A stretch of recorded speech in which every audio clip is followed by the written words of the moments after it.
And we are live. Good Hey, morning, Mike. people, wherever you are in the world, morning, evening, afternoon, night, depending on where you are as you're watching this. I am Mike Parkin with Vulcan Cyber, and with me this morning for our demo of the lifecycle management, which will be the first in a series that we're doing. With me is our solutions architect, one of our fine solution architect team, Tony Taylor, also musical legend that he is. Um, you can smack me for it later, Tony. And say good morning. Yeah, thanks, Mike. Tony Taylor. I'm one of the field solutions architects here at Vulcan Cyber. Been in the business for quite some time, as you can see by all the gray hair.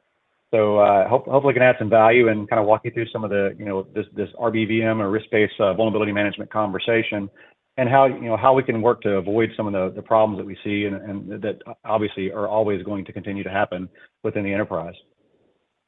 Yes, and gray hair. You have as much white hair as I do, my friend. Yeah, absolutely. It's all come from And IT, 100%. we both are. I was a practitioner for quite a few years before I moved over more to the educational side of cybersecurity, which is where I am now. And we are here to bring the Vulcan Cyber's risk management platform. So this is, before we get into the demo, a quick kind of overview of what we do. The risk management features of the platform basically allowing you to consolidate your data, be able to use the consolidation between all of your vulnerability scanners and your asset management tools to basically gain context and prioritize the real world risks in your own environment. We can take in threat feeds and a bunch of other stuff. And Tony's going to show you that a little bit later here. We give you the tools to mitigate and remediate your vulnerabilities. So if fixes and patches exist, if there are workarounds that let you mitigate that, those are available. We actually offer free tools for doing that, which we're going to link at the end of this presentation. One of the things that actually drew me to this is we have the ability to communicate across all the stakeholders. Because, as you know, Tony, we've done this, right? It's not always cybersecurity who has to fix the problem.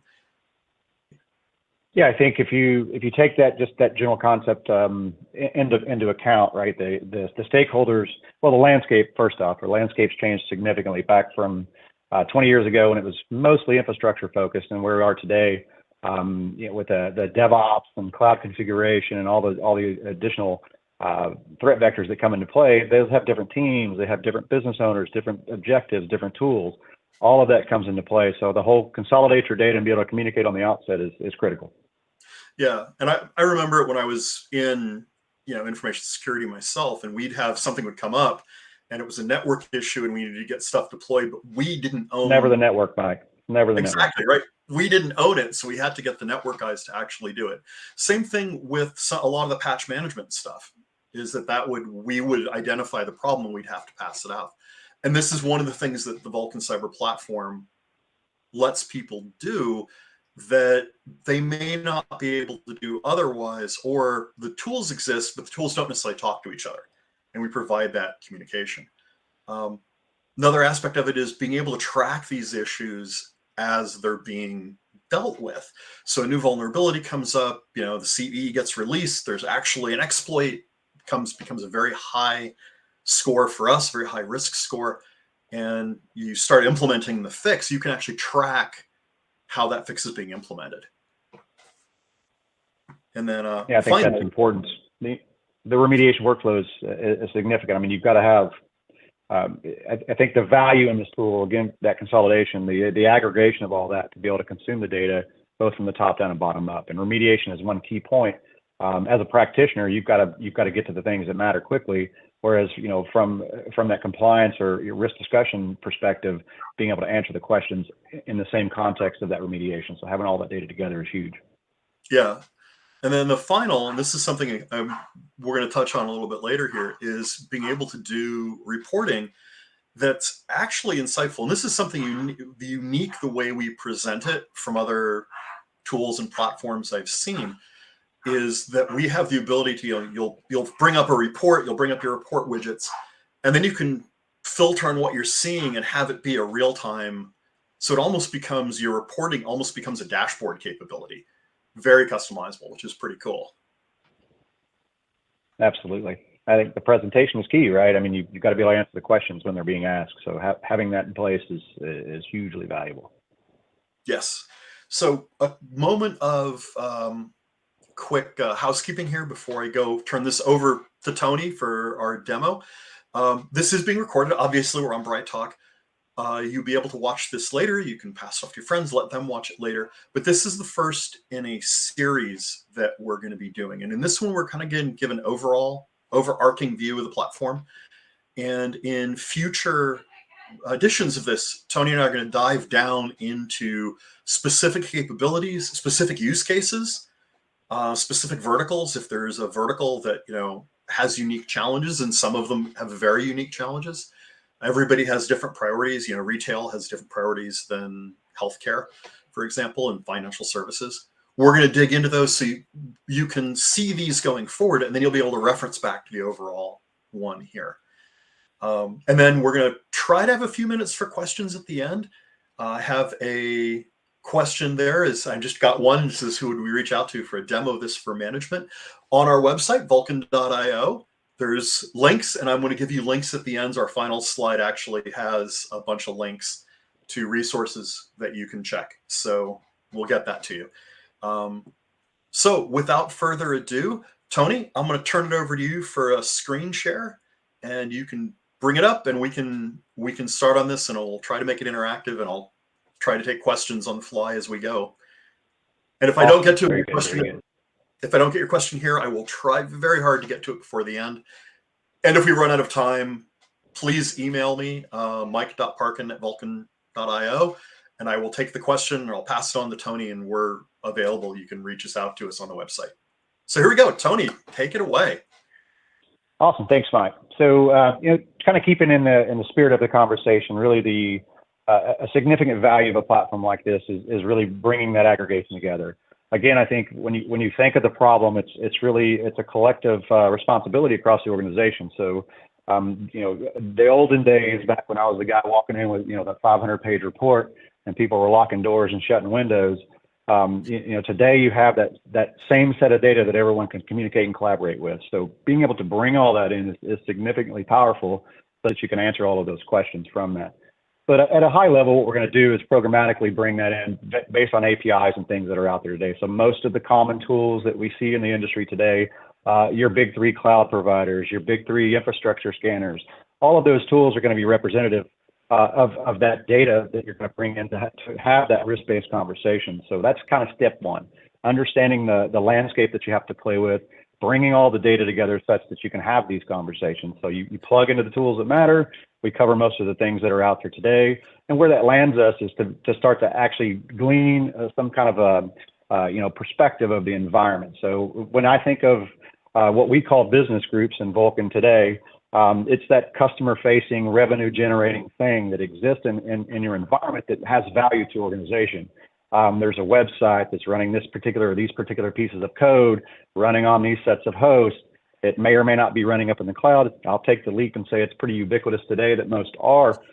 So when you think of a business group in our model, that could be a lot of different things. It could be a location, some hierarchical business ownership from a service perspective within your organization, such that you derive some key metrics that allow you to actually understand what to prioritize, this over that as an example.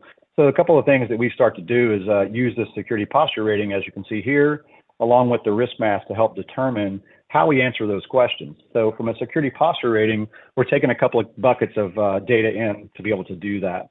We're using technical severity that you're traditionally going to see from most of the tools that you get in today.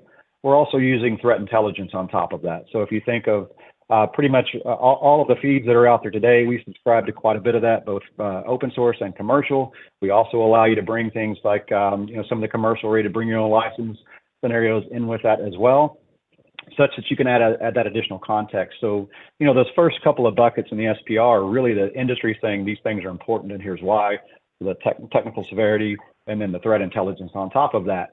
And then we couple that with some custom attributes, or tagging, if you will, such that all of the internal business context that your teams are already using, we can bring that in to provide immediate value. So if you're plugging into infrastructure, scanner X, all of that tagging capability that comes along with that, we can bring that along and use that for prioritization. If it's cloud configuration bits, if it's some of your code repositories, all of that data that is being used inside of that, which already means something to the teams that are actually using it, we bring that along immediately for the value that helps drive that.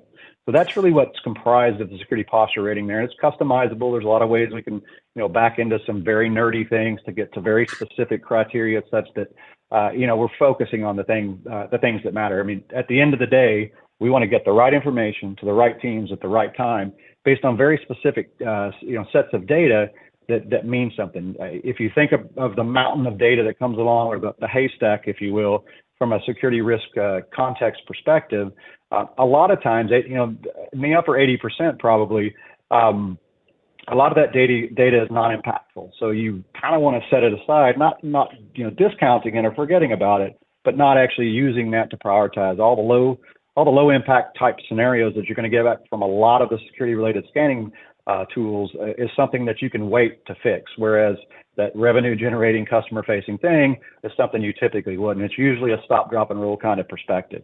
So that's where the security posture rating. Go ahead, Mike. Did you have a question? Yeah. So just color. Well, I'm thinking we'll actually do an in-depth deep dive into how we configure and how we come up with the security posture rating. It's shown as a percentage here. But one of the things you mentioned in the business group, and that's one of the things that I think is really cool about this, is that each business group can have its own security posture rating. So overall for the whole company, you may have one, but you may have a problem child somewhere that has a really terrible SPR and may need to be addressed, or they may be a lab and you don't actually care. But that's something we can address. Yeah, We'll deal with that and go into a lot more depth in a future session here. Yeah, I think if just taking that initial scenario as you mentioned here, external facing assets is a great example, right? So as you drill through these customer facing revenue generating things and or very specific things you want to look at, we have the capability to quickly push that mountain of hay away and understand and get to the pain that still exists as an example. So to your point, very quickly understanding the value of what business groups bring, both from understanding the assets that you have, understanding the risk associated with them, and then being able to communicate based on the stakeholders and whoever wants to consume the specific data across the organization. We'll talk a little bit about that on analytics as well. By the way, if anybody seeing those horrible numbers, this is our demo rig. This is not live customer data. This is not Vulcan. Our numbers are not this bad. I probably have this many elements in my house, but this is not my instance either. So I've got a lot of light bulbs and things that probably have risks associated with them. So if you think about the business group concept very generally and understand that you've pulled together that risk classification, you understand the things that make sense to you. We're using all of that context, as I mentioned, to build those groups such that we have the targets from both a work assignment scenario in addition to an analytic reporting capability. That business group is paramount and fundamental in being able to do some of that. So I'll go out on a limb and say that most organizations probably have a good idea of those things that are hugely valuable to them as an organization. Where the breakdown starts to happen is all the subcomponents and dependencies along with that.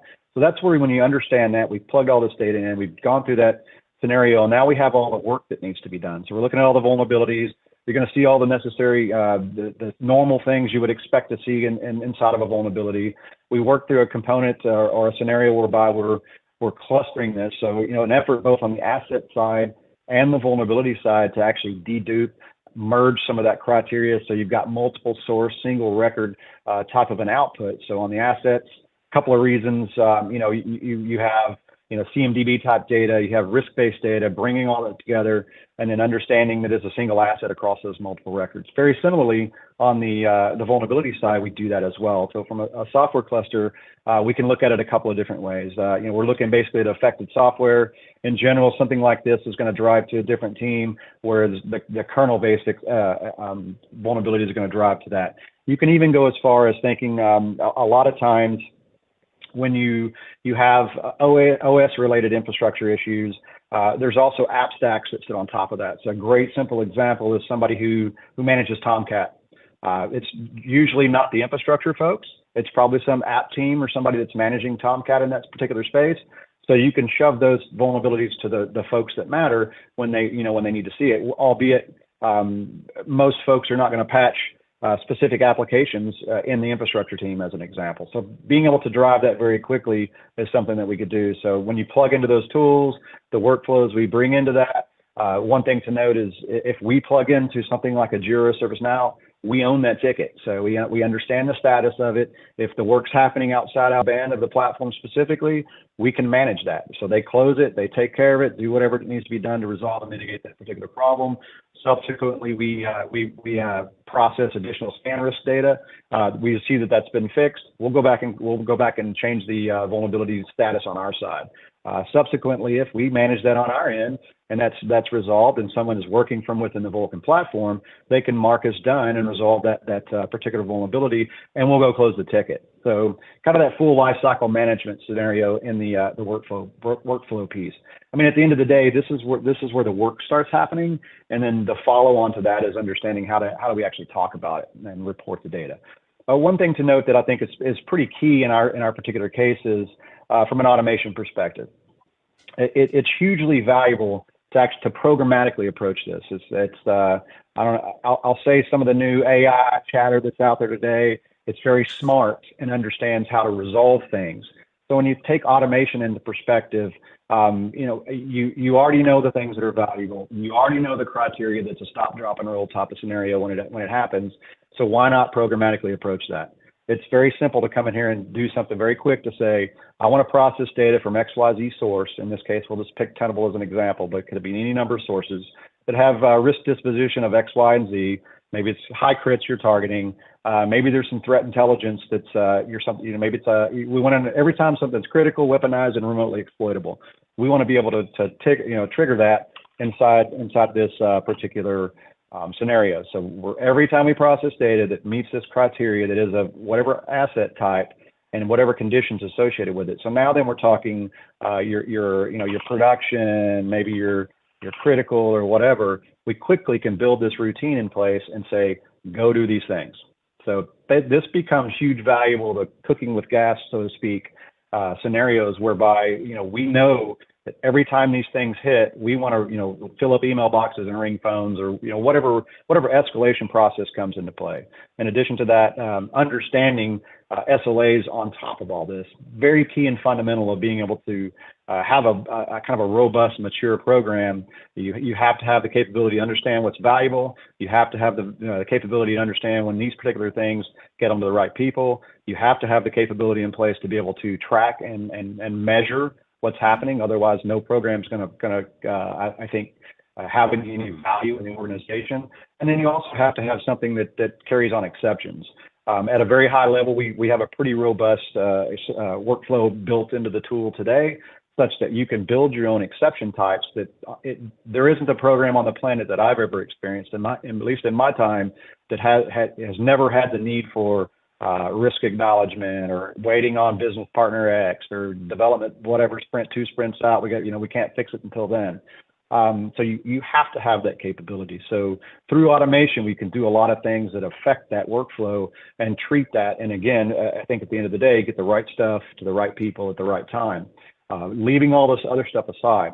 So from an exception perspective, we're gonna set all of that data aside such that, not discounting it again, not saying that we don't care about it, but it's not something we're gonna have to chase. So we put something in an accepted state, we can report on it, we understand it's still there, we understand who owns it, the disposition of why we put it into an exception, but we're not forgetting about it. So that's hugely important, I think, if you take that into account.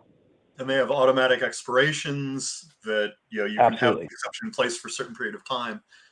This is another one you and I should do another one of these talks on going into the exception. Actually, I think on all these things we'll end up doing a dedicated talk so we can dive deeper into each one of them, because there's a lot that we just don't have time to go into in the session today. Absolutely, Mike. And so when you start to pull this together, one of the ways that we track that is through playbooks and campaigns. So we put this work together. We build these lists of things that are funneled into the particular workflows that they need to be. We have to have a way to track that. So when you start talking, how do we measure SLAs? How do we pull report data together? This is how we're doing that. So if we again own that workflow, whether it be manual or if we're shoving a ticket into that particular resource, we have the capability to understand the status of that. So if I click through and look at any of this particular detail, every time I iterate through that automation as an example, I'm going to see status change of the particular details on those vulnerabilities. So we understand again how to, we've opened these tickets, and these things are relatively fluid, right? So if the work's happening on the other end, it gets closed, this particular campaign status gets updated and is reflective in the analytics as well. So this is key to being able to measure everything that you need to be able to do. Again, I could wholesale this and go close all those tickets, which everyone would love, but that's typically not reality. So you have to work the things as you can. So campaigns are hugely valuable and hugely important, I believe, in being able to to manage the work that actually has to be done. Because as I mentioned and you mentioned earlier, you have to kind of carve this out such that you're getting the right things out of it, because we can't have the Golden Gate Bridge concept in here. You can't just throw everything at someone and say, go fix all of it, because it's never going to happen. You've got to be able to curate it, get the right stuff to the right people at the right time. Awesome, Mike. So let's talk a little bit about just kind of the analytics and what we do on the outside of this. So we talked about building business groups. We talked about understanding the assets along with that, and who owns what, and kind of having that little risk valuation conversation. We talked about the vulnerabilities and the work that comes along with it. Now we got to get to the TPS reports, Mike, because the bobs need their TPS reports. So to me, this is paramount. It's extremely flexible in the Vulcan platform on how we do this. We're using a kind of off-the-shelf capability in Power BI with this data. It's again, we can turn out some pretty unique things for customers straight away. But at the top of it, you have to have the capability to say, how am I doing today as opposed to yesterday? Without a doubt, back to that top-down, bottom-up discussion. Whether you're an operational person focused on very specific things, or you're someone within a business owner of some sort, or management that needs to be able to answer questions at board meetings, or whatever you need to be able to drive. The answers are in these reports and this data, being able to carve it up. So off the top, two key metrics that we use, as we mentioned, the SPR and risk mass. How many vuln instances, what is the depth of your vulnerability within your environment? Kind of your best, worst. We're a lot of different ways that we can slice and dice this. Here's about a risk level by asset type. Again, using business groups to drive kind of fidelity into the specific things that it is that you want to do. I mean, if I only want to see things that are specific to my external, as an example, being able to click into that. Mind you that business groups can also be locked to roles as well. So from an RBAC perspective, and that's another topic we can talk about, Mike, if you build a handful of these asset cards or report cards, you have consumers or stakeholders that are logging into the platform and they're locked to a specific data subset, they'll only ever see the data that's necessary to them. So again, moving that mountain of hay away, clearing the noise off the table, such that they're only seeing the things that matter. We have a lot of these things out of the box. I like looking again at risk exceptions. You need to report on SLAs. You need to report on, we have a moderate attack framework with something else. We can talk about industry compliance focused scenarios. But just exceptions in general, understanding kind of the status of these things. You need to have this kind of data to be able to answer those questions. Why do we, who's writing the most exceptions? Is it developer A or group B or business unit, whatever? Understanding what that disposition is hugely powerful to be able to, again, get back to that whole people, processes, and technology discussion. I think that's huge in being able to align these particular workflows. The ability if you don't like what we have, we got about 5-6 minutes left. One of the things you're looking at here, which I think is actually really cool, is the ability to filter, because these filters, this data has already been brought locally, and when you apply the filter, your filters take effect instantly, which is something when I did the first video a little while ago about when we had updated this, was playing with that. It was just fascinating how fast it is. And the abilities that it gives you. I mean, the data's already been curated, right? We have kind of predefined the criteria that you can filter and pivot on. It's the same. It's ubiquitous throughout the platform. This tooling over here is the same. Is the same from assets, from vulnerabilities. All those data points are the same thing you're driving. So it really is about who is the consumer of the platform and how you utilize the tools. Practitioners are going to be digging through the vulnerabilities most likely. Business owners may be digging through assets and reports. So there's a lot of different ways that you can get to the value of the platform. We do give you the capability to, if you don't like what we're doing, send us a note. We'll create whatever it is for you. So there's a lot of different ways that we can build and, pull this stuff together. I'll back away here I know we have a couple more minutes, Mike. I don't know if we had any questions, maybe we could take some and answer live. Otherwise, we can do some cleanup. We had the one question early on that I'm going to, so we're done with the demo right now, which is cool. Thank you, Tony. You do a killer demo. And I know you're going fast because we only have the limited time here.